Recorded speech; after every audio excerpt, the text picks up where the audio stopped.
오늘 우리에게 주시는 하나님의 말씀은 누가복음 10장 25절에서 37절의 말씀입니다. 누가복음 10장 25절에서 37절의 말씀입니다. 신약성경 110쪽입니다.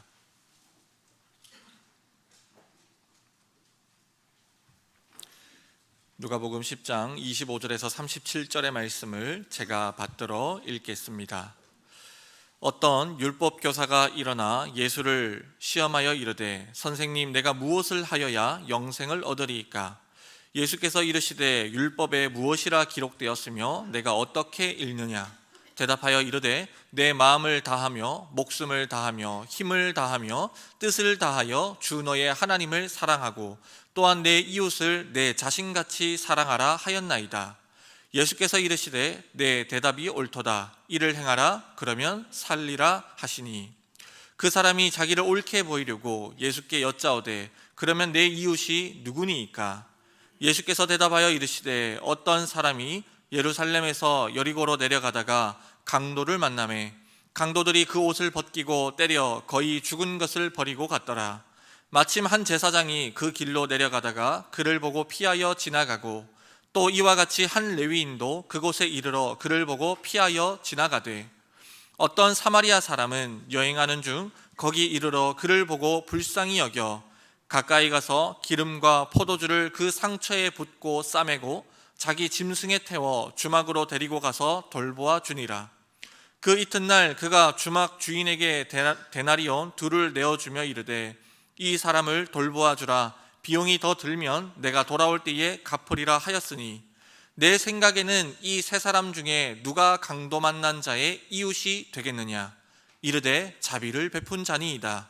예수께서 이르시되 가서 너도 이와 같이 하라 하시니라. 아멘. 영생의 조건이라고 하는 제목으로 하나님의 말씀 선포하겠습니다. 오늘 본문에는 사랑을 이론적으로 알고 있는 한 율법 교사, 즉 서기관과의 논쟁이 기록되어져 있습니다. 율법 교사가 예수님께 묻기를 선생님, 내가 무엇을 하여야 영생을 얻을 수 있겠습니까? 이 얼마나 본질적이고 귀한 질문입니까?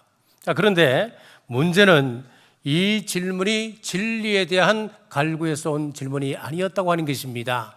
25절입니다. 예수를 시험하여 이르되 라고 말씀합니다.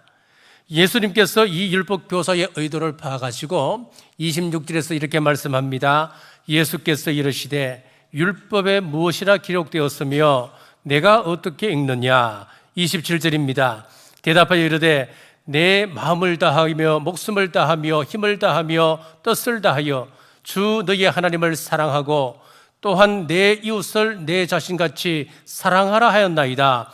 성경 박사답게 정확하게 요약 설명을 했습니다.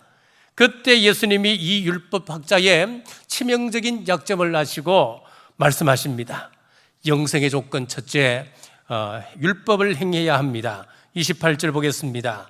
예수께서 이르시되 내 대답이 옳도다. 이를 행하라. 그러면 살리라 하시니, 율법을 행하라 라고 말씀하셨습니다.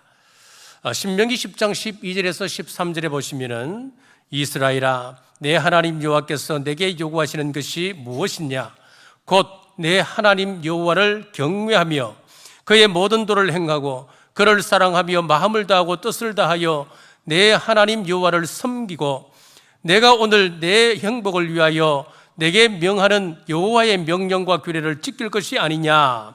하나님께서 이렇게 하라, 이것은 하지 말라 말씀하시는 것은 우리의 행복을 위해서 그렇게 하신다 분명 말씀하시고 있습니다. 하나님의 명령대로 순종하면 신명기 28장의 말씀처럼 세계 민족 가운데 어떤 데는 민족으로 삼으십니다.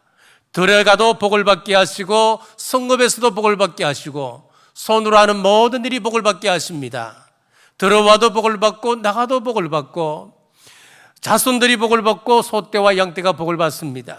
그뿐입니까? 하나님께서 하늘 보고를 열어 봄비와 이른비와 늦은비를 허락하셔서 모든 일이 잘 되게 하십니다. 이처럼 하나님의 율법은 우리가 어떻게 하면 복을 받을 것인가, 복 받는 법을 가르쳐 주고 있습니다. 혹자는 예수님 오신 이후에는 예수님을 믿기만 하면 구원받을 것이기 때문에 율법은 더 이상 필요 없다, 율법은 지키지 않아도 된다 라고 오해하는 사람들이 많습니다. 여러분, 오해하시면 안 됩니다. 마태복음 5장 17절에서 27절에 이렇게 말씀하십니다. 내가 율법이나 선지자를 폐하러 온 줄로 생각하지 말라. 폐하러 온 것이 아니요 완전하게 하려 함이라. 진실로 너희에게 이르노니 천지가 없어지기 전에는 율법의 1.1획도 결코 없어지지 아니하고 다 이루리라. 그러므로 누구든지 이 계명 중에 지극히 작은 것 하나라도 버리고 또 그같이 사람을 가르치는 자는 천국에서 지극히 작다 일컬음을 받을 것이요 누구든지 이를 행하며 가르치는 자는 천국에서 크다 일컬음을 받으리라. 내가 너희에게 이르노니 너희 의가 서기관과 바리새인보다 더 낫지 못하면 결코 천국에 들어가지 못하리라. 예수님께서 오셨다고 율법이 끝난 것이 아니라는 겁니다. 예수님은 율법을 완전케 하기 위하여 이 땅에 오셨다 말씀합니다. 그러므로 우리 의가 서기관이나 바리새인보다 더 낫지 못하면 천국에 들어가지 못한다, 그렇게 말씀하셨습니다. 마태복음 19장에 보면은 예수님께 부자 청년이 와서 이렇게 질문합니다. 선생님, 내가 무슨 선한 일을 행해야 영생을 얻으리이까? 예수님께서 그 질문에 대답하시기를 네가 영생에 들어가려면 계명을 지키라 그랬습니다. 아니 그럼 구체적으로 그 계명이 무엇입니까? 라고 물었을 때에 도둑질하지 말라, 살인하지 말라, 간음하지 말라, 내 부모를 공경하라, 이웃에 대하여 험담하지 말라 쭉 말씀하시는 거예요. 그러자 부자 청년이 저는 어렸을 때부터 지금까지 그 계명들을 철저하게 잘 지켜오고 있습니다. 또 뭐가 필요합니까? 그러니까 우리 예수님께서 내 소유를 팔아 가난한 자들에게 나눠주고 나에게 오라 그랬습니다. 그러자 이 청년이 근심하며 돌아갔습니다. 이 청년이 율법을 알고 있고 율법을 지킨다고 큰 소리 쳤습니다마는 실제로는 율법을 행하는 사람이 아니었던 것입니다. 어떤 남자가 오랫동안 가슴에 품고 있던 한 여인이 있었습니다. 어느 날 전화로 프로포즈를 했습니다. 그랬더니 그 여인이 이렇게 말하는 것입니다. 앞으로 100일 동안 하루도 빠짐없이 내 방 창문 밖에서 꽃을 들고 밤을 지새운다면 당신의 프로포즈를 받아들이겠습니다. 그 다음 날부터 이 여인의 방 창문 앞에는 매일 밤 한 남자가 꽃을 두고 밤을 지새우는 것이었습니다. 바람이 불고 비가 와도 어김없이 서 있습니다. 99일째가 되었습니다. 그날따라 폭풍우가 휘몰아치는 것이었습니다. 커튼을 열어보니까 그 남자가 어김없이 꽃을 들고 서 있습니다. 너무나 감동이었습니다. 내가 100일까지 기다릴 것이 무엇인가 하루 당겨서 저 남자의 프로포즈를 받아들이자 문을 열고 나가서 비에 흠뻑 젖어 있는 그 남자를 끌어안았습니다. 그랬더니 이 남자가 하는 이야기가 나는 아르바이트생인데요, 그렇게 이야기했습니다. 우리의 사랑이 아르바이트생을 사서 대신 밤을 새우게 한 그러한 모습은 아닌지요? 사랑은 돈을 주고 살 수가 없습니다. 사랑은 말로만 하는 것이 아닙니다. 대중가요 90%가 사랑을 주제로 하고 있다고 이야기합니다. 주제가 사랑이 아니더라도 대부분 사랑이라고 하는 단어는 들어가 있다고 말하고 있습니다.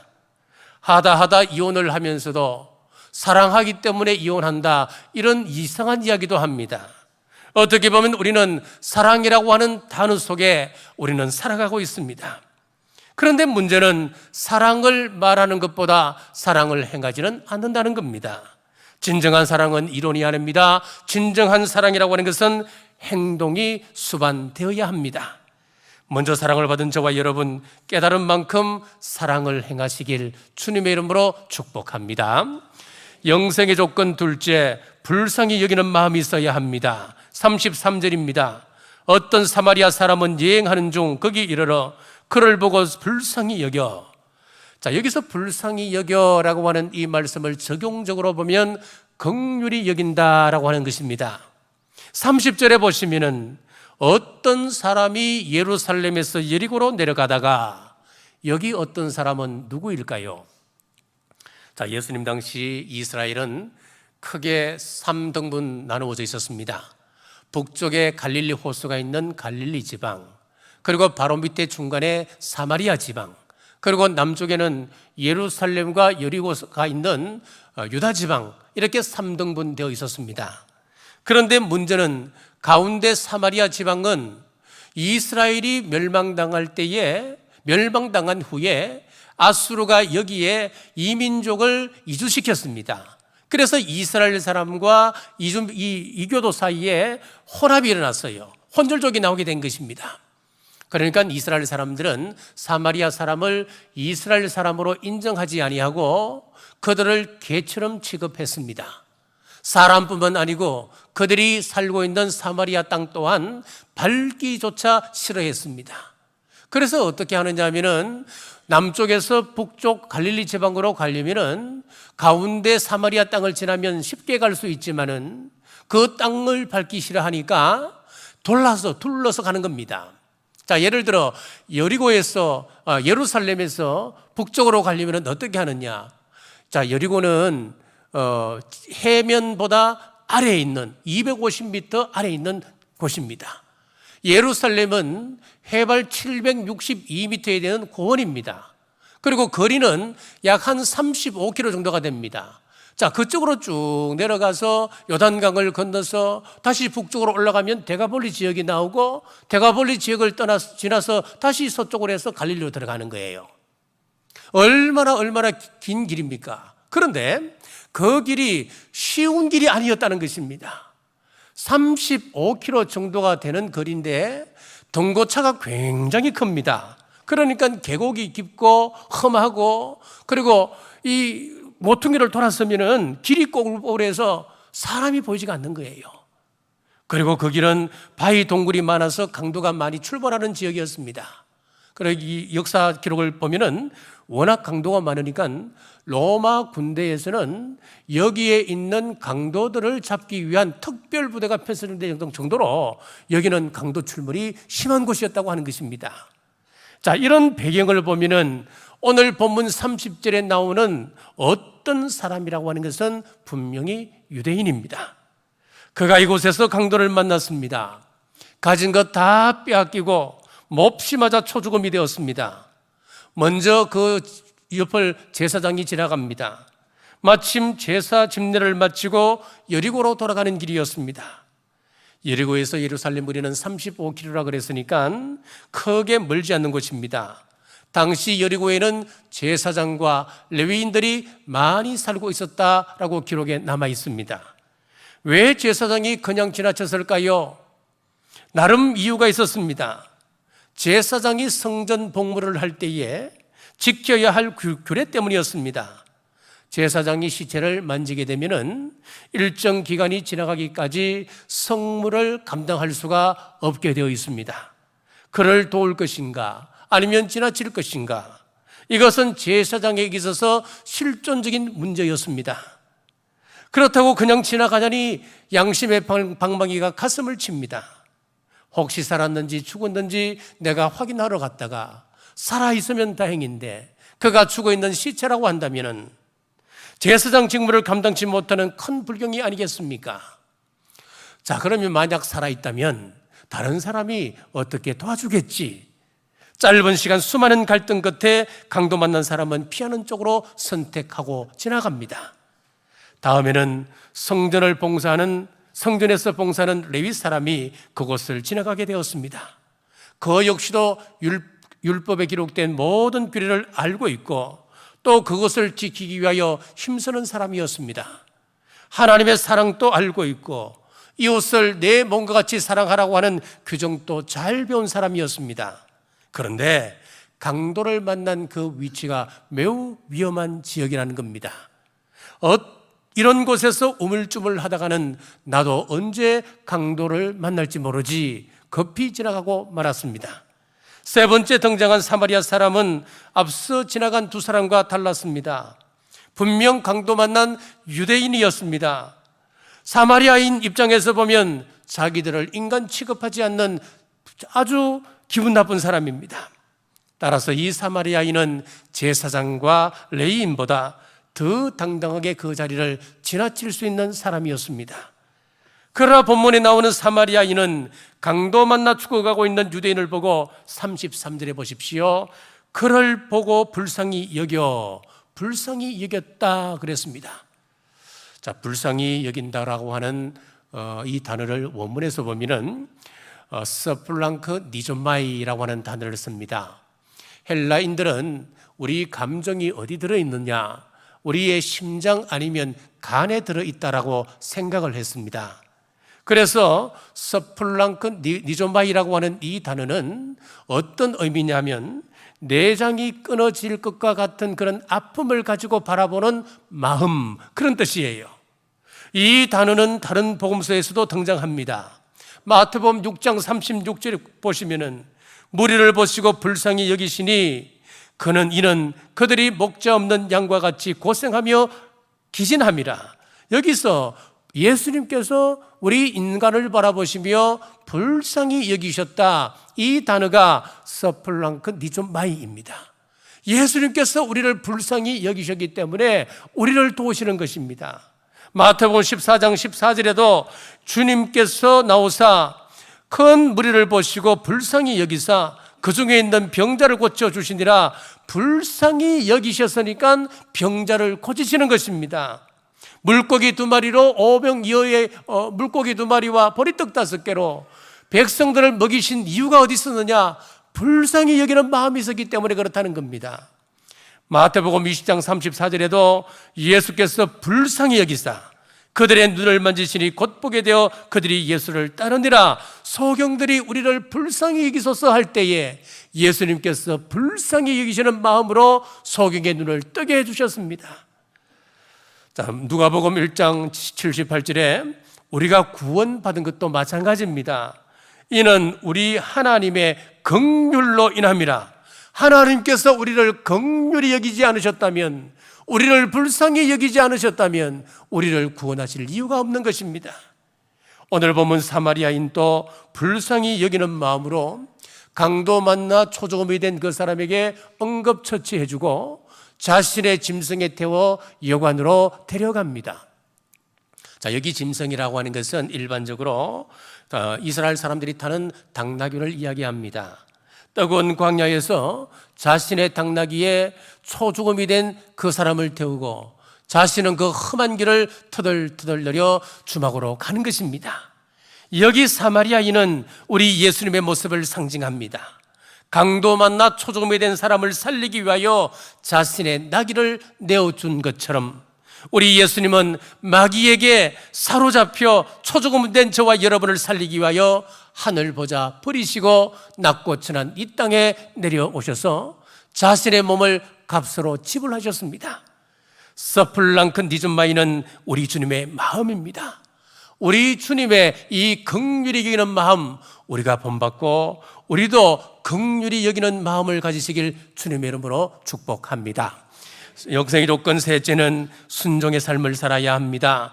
36절에서 37절입니다. 내 생각에는 이 세 사람 중에 누가 강도 만난 자의 이웃이 되겠느냐? 이르되 자비를 베푼 자니이다. 예수께서 이르시되 가서 너도 이와 같이 하라 하시니라. 자, 우리가 여기서 놓쳐서는 안 될 부분이 있습니다. 자, 율법 교사는 예수님에게 26절에 보시면 내 이웃이 누구입니까? 라고 묻고 있잖아요. 여기서 율법 교사가 묻고 있는 그 중심이 뭐냐 하면은 내가 중심이 되어 있습니다. 내가 중심이 되어 있고 그 다음이 이웃입니다. 그런데 예수님께서 말씀하신 선한 사마리아 이야기 속에서는 강도 만난 사람이 이야기의 중심입니다. 왜 주님께서 내 이웃이 누구입니까? 라고 묻는 그 율법 교사의 말에 그래, 네 이웃은 이런 사람이다 그렇게 말씀하지 않으시고 선한 사마리아인의 비유를 하시면서 누가 강도 만난 사람의 이웃이냐 그렇게 되물으실까요? 그것은 지금 죽어가는 강도 만난 사람이야말로 이웃이 절실히 필요하기 때문입니다. 이제 우리도 질문을 바꿔야 합니다. 내 이웃이 누구입니까? 라는 질문에서 나는 지금 누구의 이웃이 되어주고 있습니까? 라는 질문으로 바꾸셔야 합니다. 그러자 율법교사가 대답합니다. 자기들이 자랑으로 생각하고 있는 제사장과 레위인들이 아니라 사랑을 베푼 사마리아 사람이 진정한 이웃이라고 대답했습니다. 그때 우리 예수님께서 유명한 말씀을 하시잖아요. 37절입니다. 예수께서 이르시되 가서 너도 이와 같이 하라 하시니라. 여기서 중요한 단어가 바로 너도입니다. 여러분은 선한 이웃입니까? 사마리아인이 강도 만난 사람을 찾아다닌 것이 아닙니다. 그냥 눈에 띄었습니다. 무슨 이야기입니까? 우리가 조금만 관심을 기울이고 돌아보면 우리 주위에는 이런 사람이 많이 있다는 것입니다. 내가 볼 수 있다는 것입니다. 자, 현대 전도의 화두는 관계 전도입니다. 필요 중심적 전도입니다. 이웃의 필요를 민감하게 대하고 신속히 그 필요를 채워줄 때에 좋은 관계를 맺을 수 있고 전도의 기회를 가질 수 있다고 하는 말입니다. 이번 생명 플러스 원 전도 축제도 관계 전도입니다. 관계에 집중하는 것입니다. 안드레는 자신의 친형 베드로에게 예수님을 전했습니다. 빌립은 자신의 친구 나다나엘에게 예수님을 증거했습니다. 우물가의 여인은 예수님을 만난 이후에 자신의 동네로 뛰어들어가서 자신이 알고 있는 사람들에게 예수님을 증거했습니다. 이렇게 성경의 대부분의 전도는 자신이 알고 있는 사람들에게 전했습니다. 오늘 우리도 내 주위의 사람을 전도 대상자로 작정을 합니다. 지난주 이사신방을 갔더니만 한참을 집사님께서 간증을 하셨습니다. 오늘 예배 30분 전에 60세 된 시동생으로부터 전화가 왔다는 겁니다. 전화가 와서 대뜸 하는 이야기가 형수 어느 교회 다니냐고. 그래서 겁이 났대요. 야, 또 예배를 드린다고 하니까 또 시험이 찾아오는구나. 왜냐하면 결혼 30년 이상 세월, 이 30년 이상 동안 이 시동생이 얼마나 교회를 핍박했는지, 시댁에 가면은 괜히 와서 그냥 테이프를 트는데 이 연불 소리를 크게 틀어놓고 막 이래저래 막 핍박이 장난이 아니었다는 거예요. 그래서 야, 내가 경주 남부교회 나간다 그러면 혹시나 남부교회 와서 횡패를 부릴까 봐 남부교회라가 이야기하지 아니하고 내 황남동에 있는 교회 다닌다고 그래 이야기했대요. 그랬더니만 그리고는 내가 오늘 예배가 있으니까 끊고 예배 후에 내가 다시 한번 전화할게. 그리고 이제 끊으려고 하는데 그 시동생이 그게 아니고 나도 그 교회에 좀 다니고 싶다고 그렇게 이야기한다는 거예요. 그렇습니다. 그래서 우리가 이제 집사님하고 이야기했습니다. 잘 됐습니다. 이번에 우리 태신자 작정할 때에 그분을 우리가 작정하자고 그렇게 이야기하고 이제 예배를 마치고 돌아왔는데 그렇습니다, 여러분. 만약에 이분이 그렇게 스스로 마음을 먹고 교회로 찾아오겠다. 여러분 왜 그렇게 했을까요? 좋은 관계 아니었겠습니까? 30년 세월 동안 완악하게 된 그 사람이 이렇게 바뀐 것은 집사님이 핍박 속에서도 길이 참고 최선을 다하여 섬겼으며 예수 그리스도의 향기를 풍겼기 때문에 그 마음이 움직인 것 아니겠습니까? 그러지 아니하고 교회에 찾아와서 그런 사람이 이 교회 장로냐고, 그런 사람이 이 교회 집사냐고, 교육 좀 똑바로 시켜라고 그렇게 생활했다면 어떻게 전도가 될 수 있겠습니까? 오늘 우리가 작정합니다. 작정하면 좋은 관계를 맺으려고 힘쓰셔야 합니다. 사도 바울은 사회 각계각층의 사람들과 동질감을 형성하고 관계의 끈을 맺으려 힘썼습니다. 어떤 전도자가 말하기를 관계 전도라고 하는 것은 등잔 밑에서 눈물 흘리고 있는 사람을 찾아서 그 눈의 눈물을 닦아주는 것이다 라고 이야기했습니다. 한 영혼을 찾기 위하여 아프리카나 남미까지 꼭 갈 필요 없습니다. 늘 만나서 교제할 수 있는 사람, 나에 대하여 호감을 가지고 있는 사람, 전도한 후에도 내가 양육할 수 있고 제자가 될 때까지 멘토가 되어줄 수 있는 사람, 그 사람이 전도 대상자입니다. 여러분, 돕는다고 하는 것, 사랑한다고 하는 것, 긍휼히 여긴다고 하는 것은 단순히 물질적 도움만을 이야기하는 것 아닙니다. 다양한 방법이 있습니다. 소설 빙점을 썼던 미우라 아야코, 이분은 한때 척추의 병이 있어서 오랫동안 병상 생활을 할 때가 있었습니다. 오랫동안 병상에서 꼼짝 않고 누워 있는데 하루는 이런 생각을 했습니다. 내가 이런 상황 속에서 할 수 있는 일이 무엇일까? 자, 이렇게 생각하다가 그래, 내가 이 상황 속에서도 사람들에게 웃음을 전하자, 그렇게 결단을 했습니다.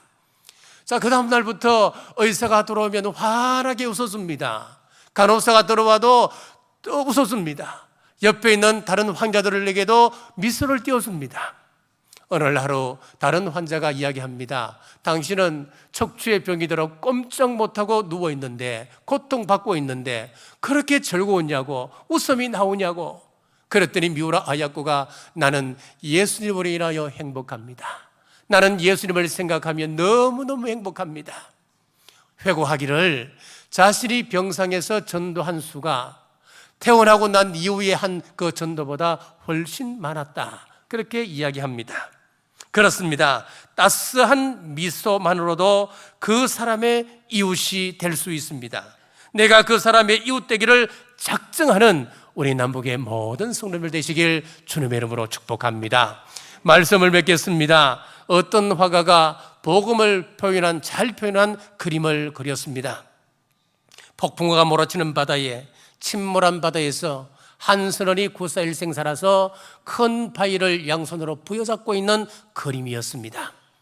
자, 이 그림은 우리가 세상 풍파 속에서 반석이신 예수 그리스도를 꼭 붙들고 있으면 산소망이 주어진다고 하는 그런 그림 뜻입니다. 그런데 이 화가가 그 그림을 자세히 보고 있다가 뭔가 마음이 들지 않았는지 새로운 도화지를 펼칩니다. 그리고 그림을 그려가기 시작합니다. 이번에 그린 그림은 그 사람이 한 손으로는 바위를 부여잡고 또 한 손으로는 죽어가는 다른 동료를 구원하기 위하여 안간 힘을 다하여 바다를 향하여 손을 뻗치고 있는 그림이었습니다. 사랑하는 여러분, 우리 기독교는 자기만 예수님 믿고 천국 가는 종교가 아닙니다. 죽어가는 다른 영혼을 위하여 안간 힘을 다하여 전도해서 함께 천국 가는 그런 종교입니다. 가서 너도 이와 같이 하라, 우리 주님의 명령 따라 우리도 죽어가는 그들에게 손을 내뻗어 복음을 전하시길 주님의 이름으로 축복합니다. 기도하겠습니다. 능력 많으신 아버지 하나님, 오늘 선한 사마리아인의 말씀을 통하여 저희들도 그 사랑을 실천하며 전하기를 원합니다. 한 영혼을 가슴에 품고 기도하며 증거하는 일에 온 힘을 다하게 하여 주옵소서. 내 주위에 가까운 사람들로부터 돌아보게 하시며 그들이 우리의 섬김을 알게 하셔서 아름다운 관계를 맺게 하시고 함께 빛의 자녀로 살아가게 하여 주옵소서. 다시 오실 예수님 이름으로 간절히 기도드리옵나이다. 아멘.